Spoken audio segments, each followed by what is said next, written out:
হযরত আইয়ুব আলাইহিস সালাম ছিলেন একজন নবী, যিনি আল্লাহর প্রতি গভীর বিশ্বাস এবং ধৈর্যের জন্য পরিচিত। আল্লাহ তাকে প্রচুর সম্পদ, সন্তান ও সুখ স্বাচ্ছন্দ্য দান করেছিলেন। তিনি ধনী ও সম্মানিত ছিলেন এবং মানুষ তাকে খুব ভালোবাসত। কিন্তু আল্লাহ তাকে পরীক্ষা করার জন্য তার সবকিছু কেড়ে নেন। তার সম্পদ ধ্বংস হয়ে যায়, সন্তানরা মারা যায়, এবং তিনি কঠিন অসুস্থতায় ভুগতে শুরু করেন।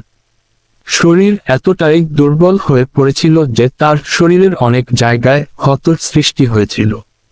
সকলেই তাকে ছেড়ে চলে যায়, এমনকি আত্মীয়রাও। কিন্তু তার স্ত্রী ছিলেন ধৈর্যশীল এবং তিনি সবসময় পাশে ছিলেন। অসংখ্য কষ্ট ও যন্ত্রণার পরেও হযরত আইয়ুব আলাইহিস সালাম কখনো আল্লাহর উপর রাগ করেননি, বরং সব সময় ধৈর্য ধরে আল্লাহর কাছে সাহায্যের প্রার্থনা করতেন।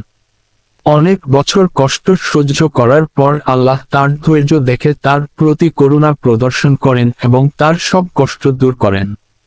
আল্লাহ তাকে আবারও সুস্থ করেন, সম্পদ ও সন্তান দান করেন। এই গল্প থেকে আমরা শিখতে পারি যে জীবনের যে কোনো কঠিন পরিস্থিতিতে আল্লাহর উপর আস্থা ও ধৈর্য ধরে রাখলে তিনি আমাদের সাহায্য করেন এবং আমাদের কষ্ট দূর করেন।